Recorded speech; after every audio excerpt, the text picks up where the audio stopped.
بسم اللہ الرحمن الرحیم۔ السلام علیکم۔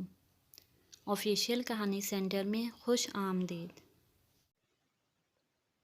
آج سے 1.5 سال پہلے میری شادی میری خالہ کے بیٹے سے کی گئی، جو کہ مکمل طور پر والدین کی رضامندی سے ہوئی تھی، لیکن مجھے اپنے ہونے والے شوہر سے کوئی بھی مسئلہ نہیں تھا، کیونکہ وہ ایک نہایت خوبصورت نوجوان تھا جسے دیکھ کر کوئی بھی لڑکی انکار نہیں کر سکتی تھی۔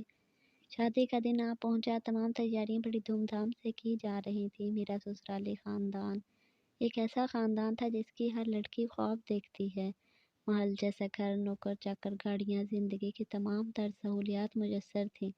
شادی والے دن میں تھوڑی سی گھبراہٹ کا شکار تھی۔ شاید ہر لڑکی اس دن یہی کیفیت رکھتی ہے۔ میں علی کے ساتھ پہلا قدم اس گھر میں رکھ چکی تھی۔ اس کی امی بڑے نازوں سے مجھے بہو بنا کر لائی تھی۔ آخر میں ان کی بھانجی تھی۔ میرے سسرال میں میرے ساس سسر، میرے شوہر کے ساتھ میری ایک نند بھی تھی جو غیر شادی شدہ تھی، یعنی میرا سسرال کوئی لمبا چوڑا نہیں تھا۔ آخرکار کمرہ عروسی میں جانے کا وقت آیا تو میرے کزن مجھے کمرے تک لے آئے۔ کمرے کی خوبصورتی اور سجاوٹ دیکھ کر میں حیران رہ گئی۔ جیسے میں تیار تھی ویسے ہی اس کمرے کو بھی سجایا گیا تھا۔ میں اپنے شوہر کا انتظار کر رہی تھی۔ سب لوگ کمرے سے چلے گئے۔ علی میرے پاس آیا، اس نے میرا گھونگھٹ اٹھایا اور مجھے غور سے دیکھنے لگا۔ اس کی نظروں میں کچھ عجیب سا تھا۔ چند منٹ کے وقفے کے بعد اس نے مجھ سے کہا، ارید، مجھ سے کوئی اور توقع مت رکھنا۔ میں حیران ہو گئی، یہ ایسا کیوں کہہ رہا ہے؟ میں نے کہا، آپ ایسا کیوں کہہ رہے ہیں؟ علی نے کہا، مجھے عورتوں میں کوئی دلچسپی نہیں ہے، تم مجھ سے دور ہی رہو تو بہتر ہے۔ میری تو جیسے یہ سن کر آواز ہی کھو گئی۔ پھر اس نے عورتوں کی نزاکت سے میرا لال دوپٹہ اتارا، اپنے اوپر اوڑھا اور کہا، دیکھو اس دوپٹے میں تم سے زیادہ حسین لگ رہا ہوں۔ اسے دیکھنے کی مجھ میں ہمت کہاں تھی۔ کہنے لگا، یہ بات اس کمرے سے باہر نہیں جانی چاہیے، ورنہ تم جانتی ہو نا میں تمہارے ساتھ کیا کر سکتا ہوں۔ بہتر رہے گا کہ اس راز کو اپنے سینے میں ہمیشہ کے لیے دفن کر دو۔ میرے ماں باپ کا اپنے ماں باپ کی طرح خدمت کرنا اور میرے معاملات میں دخل اندازی کرنے کی کوشش مت کرنا۔ تمہیں اس گھر میں کسی چیز کی کمی نہیں ہوگی۔ اس کی بات سن کر میری آنکھیں آنسوؤں سے بھر گئیں۔ میں نے زبان پر چپ کا تالا لگا لیا۔ وہ یہ بات پوچھتے ہوئے میرے پاس سے اٹھ گیا کہ تمہاری لپسٹک کہاں ہے؟ دراز سے لپسٹک نکال کر لگانے لگ گیا۔ میں بے جان قدموں کے ساتھ اٹھی اور واپس آ کر لیٹ گئی۔ میرے لیٹتے ہی علی نے کہا کہ تم یہاں نہیں سو سکتی، میں کسی عورت کو اپنے بیڈ پر برداشت نہیں کر سکتا۔ میں نے تکیہ اٹھایا اور صوفے پر جا کر لیٹ گئی، مگر وہ رات جیسے پہاڑ جیسے تھی۔ میرے سامنے وہ عورت کی طرح تیار ہوا، ایک ریشمی لباس پہنا تھا، ساتھ ہی میرا لال دوپٹہ اوڑھا ہوا، اور سو گیا۔ مگر میری رات تو آنکھوں میں ہی کٹ گئی۔ جب نیند آنے لگی تو فجر کی آذان ہونے لگی۔ میں نے نماز پڑھی اور دوبارہ لیٹ گئی۔ پھر علی جاگ گیا۔ جاگتے ہی اس نے مجھ سے کہا، تم نے اب تک میرے کپڑے نہیں نکالے۔ میں فوراً اٹھی اور الماری سے اس کے کپڑے دیکھنے لگی۔ جو سوٹ مجھے کام کی مناسبت سے صحیح لگا میں نے نکال دیا۔ میں نے کپڑے پکڑاتے ہوئے اس سے سوال کیا، آج تو ولیمہ ہے، آپ نے کیا آفس جانا ہے؟ کہنے لگا، میرا آفس شادی سے زیادہ ضروری ہے۔ تقریب میں وقت پر پہنچ جاؤں گا، آئندہ مجھ سے سوال جواب مت کرنا، اور میری چیزیں مجھے ہمیشہ وقت پر چاہیے۔ پھر وہ آفس چلا گیا اور شام کو ولیمہ کی تقریب کے لیے مجھے تیار کروایا گیا، مگر میرے دل کو تو کسی بھی بناؤ سنگار میں دلچسپی نہیں رہی۔ جب مجھے اسٹیج پر بٹھایا گیا تو وہاں وہ پہلے سے موجود تھا۔ بڑے پیار سے اس نے میرا ہاتھ تھام کر مجھے اپنے ساتھ بٹھایا، جو میرے لیے بڑا حیرت انگیز تھا۔ لوگوں کا مجمع لگا ہوا تھا، سب لوگ آ کر باری باری گلے مل رہے تھے۔ اس کے دوست، رشتہ دار، تقریباً سب ہی سے ملاقات ہوئی۔ تھوڑی دیر کے بعد ایک اجنبی مگر قابل قبول چہرہ علی کے پاس اسے سلام کیا اور گلے لگایا، ساتھ مجھے سلام کیا۔ اس نے شادی کا تحفہ بھی میرے ہاتھ میں دیا، جبکہ علی کے باقی تمام دوستوں نے تحائف علی کے ہاتھ میں تھمائے تھے۔ خیر، تقریب ختم ہوئی، سب لوگ اپنے اپنے گھروں کو چلے گئے، ہم بھی گھر واپس آ گئے۔ گزشتہ رات کی طرح یہ رات بھی گزر گئی، مگر مجھے ایک چیز کا اندازہ ہو گیا تھا کہ یہ شخص دوغلا بھی ہے، اور ساتھ ہی ساتھ دنیا کے سامنے اس کا روپ بہت ہوتا ہے اور بند کمرے میں یہ الگ رنگ دکھاتا ہے۔ پھر زندگی ایک روٹین کی طرح چلنے لگی۔ وہ صبح آفس چلا جاتا، میں اس کی امی کے ساتھ وقت گزارتی، کوئی نہیں جانتا تھا کہ اندر کیا چل رہا ہے۔ ایک دن اچانک دروازے پر گھنٹی بجی۔ ملازم نے بتایا کہ علی صاحب کے دوست اور ان کی والدہ آئی ہیں۔ جب وہ اندر آیا تو مجھے وہ چہرہ جانا پہچانا لگا۔ ذہن پر تھوڑا سا زور ڈالتے ہی مجھے یاد آیا کہ یہ وہی چہرہ ہے جس نے میرے ہاتھ میں تحفہ دیا تھا۔ خیر، گپ شپ ہوتی رہی۔ میری خالہ نے ان کے لیے بہترین کھانا بنوایا۔ کھانے کے بعد علی بھی آ گیا، لیکن مجھے ایسا لگتا کہ عامر وقفے وقفے سے میری طرف دیکھ رہا ہے۔ کھانے کے کچھ دیر بعد مہمان گھر کو روانہ ہو گئے۔ علی کو اپنے گھر میں دعوت پر مدعو کیا۔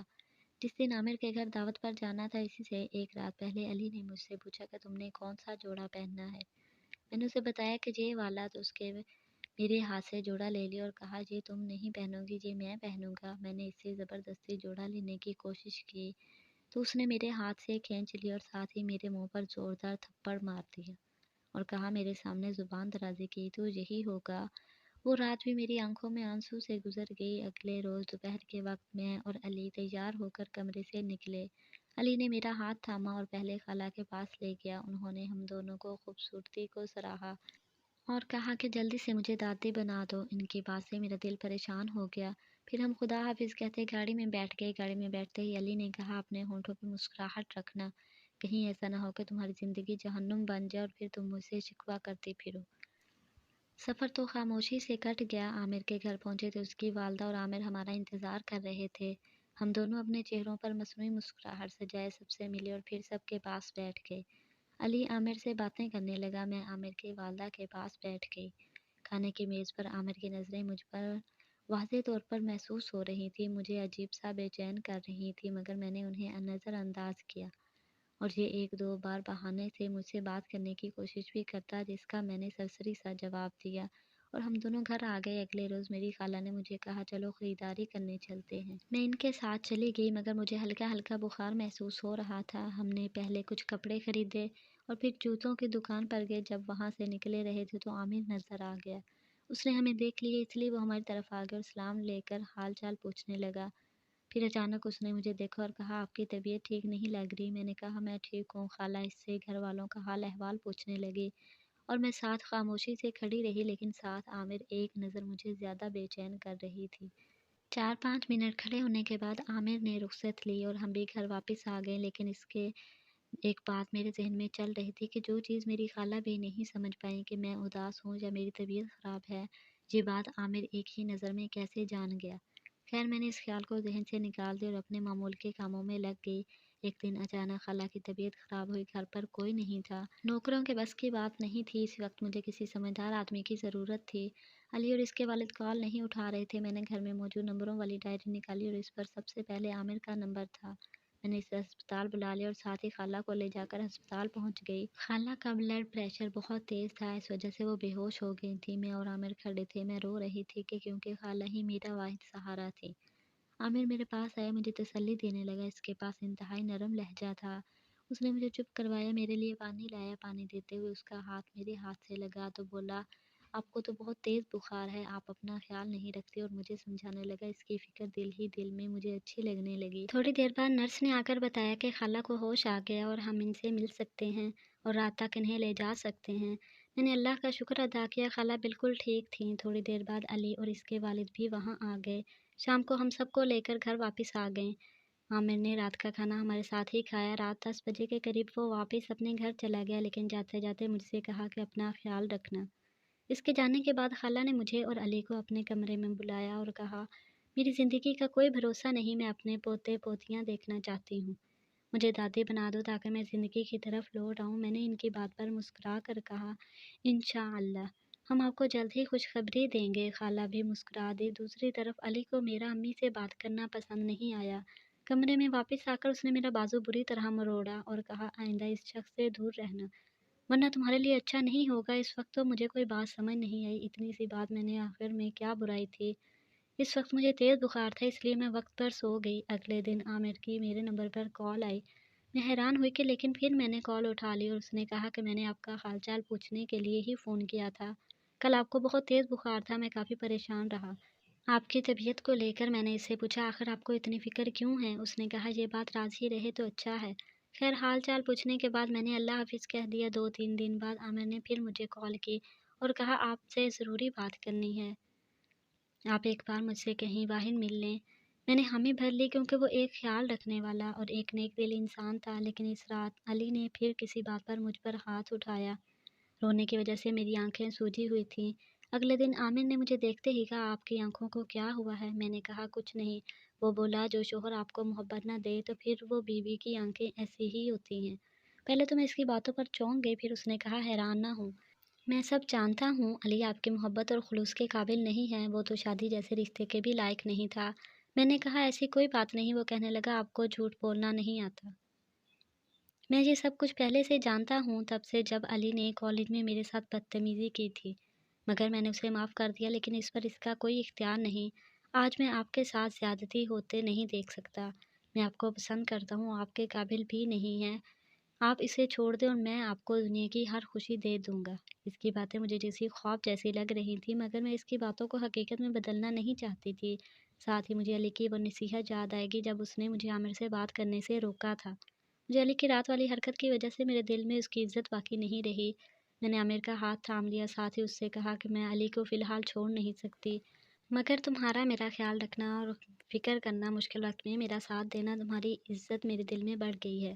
پھر کافی زیادہ باتیں ہوتی رہیں، گھر آ کر اس کا خیال میرے چہرے پر مسکراہٹ لے آیا۔ میں اور علی کسی بھی تقریب میں جاتے تو لوگ سب سے پہلے بچے کا پوچھتے۔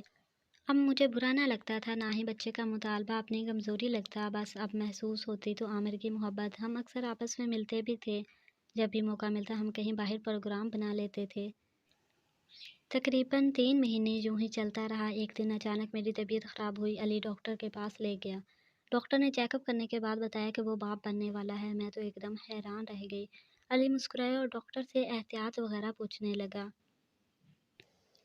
ہسپتال سے نکلنے کے بعد ہم گاڑی میں بیٹھے، میرے دل کی دھڑکن تیز تھی۔ علی بالکل خاموش تھا۔ گھر آتے ہی اس نے سب کو بتا دیا کہ میں ماں بننے والی ہوں۔ سب لوگ بہت خوش ہوئے۔ علی اپنے کمرے میں چلا گیا، میں بھی اس کے کمرے میں آ گئی۔ وہ زور زور سے ہنسنے لگا اور مجھے کہنے لگا تم اپنا منہ کالا کروا کے آ گئی ہو، مجھے کوئی مسئلہ نہیں، کم از کم لوگوں کے سامنے تمہارا بچہ تو پیدا ہوگا، کوئی تم سے سوال نہیں کرے گا اور نہ ہی کوئی مجھ پر شک کرے گا۔ اس بات کو سن کر میں پریشان ہو گئی۔ اس کے اگلے سوال نے مجھے پریشانی میں ڈال دیا۔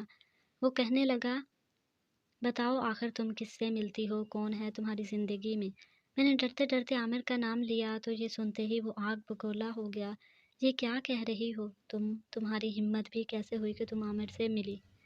تمہیں اس بچے کو ضائع کر دینا پڑے گا۔ علی کے رویے سے میں بہت خوفزدہ ہو گئی، مگر اس وقت میں نے خاموش ہی رہی۔ مناسب سمجھا کہ اس کے بعد رات کے تک اپنے بچے کو بچانے کی ترکیب سوچتی رہی، اور رات کے 2 بجے کا وقت تھا جب علی سویا تھا تو میرے ذہن میں ایک ترکیب آئی، میں یہاں سے بھاگ جاتی ہوں، شاید یہ واحد حل تھا اپنے بچے کو بچانے کا۔ صبح ہوتے ہی علی نے مجھے زبردستی ڈاکٹر کے پاس لے جانا تھا اور میرے بچے کو پیدا ہونے سے پہلے ہی مار دینا تھا۔ میں چپکے سے گھر کے پچھلے دروازے سے باہر نکلی اور روڈ پر یوں ہی چلنے لگی۔ مجھے سمجھ نہیں آ رہا تھا کہ میں کس طرف جاؤں۔ رات کے وقت اس وقت کوئی رکشہ بھی نہیں تھا۔ میرے دماغ میں بس ایک ہی بات چل رہی تھی کہ مجھے علی سے دور جانا ہے، کہیں وہ میرے بچے کو نقصان نہ پہنچا دے، مگر شاید قدرت کو کچھ اور ہی منظور تھا۔ اچانک ایک گاڑی آئی اور مجھ سے ٹکراتی چلی گئی، میری آنکھوں کے آگے آخری منزل تھی۔ پھر جب آنکھ کھلی تو میں ہسپتال کے بیڈ پر تھی، سامنے عامر بیٹھا ہوا تھا۔ میں نہیں جانتی تھی کہ وہ یہاں کیسے آیا، اسے کیسے معلوم ہوا۔ میں نے کہا عامر میرے بچے کو بچا لو۔ میری بات سن کر وہ بولا کہ اب تمہارا بچہ اس دنیا میں نہیں رہا۔ عامر کی باتیں سن کر میں رونے لگی۔ اس نے مجھے تسلی دی اور کہا کہ بچہ دوبارہ ہو جائے گا، تم پریشان نہ ہو، مگر میرے آنسو تو رکنے کا نام ہی نہیں لے رہے تھے۔ مجھے لگ رہا تھا کہ میری زندگی میں کچھ باقی نہیں رہا۔ اس دن کے بعد میرا کسی سے بات کرنے کا بھی دل نہ چاہا۔ ایک رات مجھے خواب آیا، مجھے لگا جیسے علی میرے پاس آیا ہے اور مجھے بری طرح مار رہا ہے اور کہہ رہا ہے میں اس بچے کی جان لے لوں گا۔ اس رات میں اتنا ڈری کہ دوبارہ پرسکون نیند نہ سو سکی۔ عامر نے بہت کوشش کی کہ دل بہل جائے، وہ میرے چہرے پر مسکراہٹ دیکھنے کو ترس گیا، مگر میرے اندر کچھ بولنے کی سکت نہ رہی۔ پھر عامر ڈاکٹر صاحب کی طرف متوجہ ہوا اور انہوں نے کہا کہ اگلے 6 مہینے تک میرا خیال رکھنا۔ ڈاکٹر صاحب نے میری باتیں بہت توجہ سے سنی، مجھے تسلی دی، ساتھ یہی کہا کہ آپ کی بیماری کے دوران عامر یہاں آتا تھا، لیکن آپ کی طرف سے کوئی خاص عمل موصول نہ ہونے کی وجہ سے روز ہی مایوس لوٹ جاتا تھا، لیکن آج شاید ایک مسکراہٹ اس کے ساتھ لوٹے گی اور جلد آپ کو ساتھ لے جائے گا۔ میں ڈاکٹر کے کمرے سے اٹھی اور اپنے کمرے میں آ گئی۔ شام کو عامر کے آنے کا وقت ہوا، میں مسکراتی ہوئی اس کے سامنے آئی۔ وہ مجھے دیکھ کر کھل اٹھا، اس کی خاموشی کا اندازہ اس کی مسکراہٹ سے لگایا جا سکتا تھا۔ پھر اس نے مجھے اپنے ہاتھوں سے کھانا کھلایا، کافی دیر مجھ سے باتیں کرتا رہا، آخر میں مجھے دعا دے کر گھر چلا گیا۔ پھر وہ روز آتا، مجھ سے ڈھیروں باتیں کرتا، پھر بتاتا کہ 6 مہینے اس کے لیے 6 صدیوں جیسے تھے، ہر لمحہ ایک سال جیسا تھا۔ وہ مجھے اپنی محبت کا یقین دلا رہا تھا۔ کچھ روز کے بعد عامر نے مجھے اپنے ساتھ چلنے کو کہا، جس پر مجھے کوئی اعتراض نہیں تھا۔ میں نے کہا کہ تمہارے گھر والے اتنی آسانی سے مان جائیں گے؟ اس نے کہا انہیں تو میں پہلے ہی منا چکا ہوں۔ پھر وہ مجھے اپنے ساتھ لے گیا اپنے گھر میں، جو گھر اب ہمارا ہونے جا رہا تھا۔ اس کے ساتھ مجھے بالکل شہزادیوں والا احساس ہوتا۔ میں نے علی کے خلاف خلا کا مقدمہ دائر کر دیا، پھر ہماری طلاق ہو گئی۔ اس کے ساتھ ہی عامر نے مجھ سے نکاح کر لیا، اور شروع میں عامر کی امی کا رویہ کچھ سخت تھا، جس کی وجہ یہ تھی کہ وہ میری خالہ کی بہترین دوست رہ چکی تھی۔ لیکن عامر کی محبت اس سے کئی گنا بڑھ کر تھی۔ آہستہ آہستہ آنٹی مجھے قبول کرنے لگی، انہوں نے مجھے پورے دل سے قبول کر لی، اور اب میں دوبارہ سے ماں بننے والی ہوں۔ عامر میرا دل جان سے خیال رکھتا ہے، اس بچے نے ہمارے رشتے کو اور بھی مضبوط بنا دیا ہے۔ اب بس میری ایک ہی خواہش ہے کہ میرا بھی ایک بیٹا ہو، جسے میں عامر کی طرح عورت کی عزت کرنا سکھا سکوں۔ اگر آپ کو میری یہ کہانی اچھی لگی تو اسے لائک کریں۔ مزید ایسی دلچسپ کہانیوں کے لیے آفیشیل کہانی سینٹر کو سبسکرائب کریں۔ ملتے ہیں نیکسٹ ویڈیو میں، تب تک کے لیے اللہ حافظ۔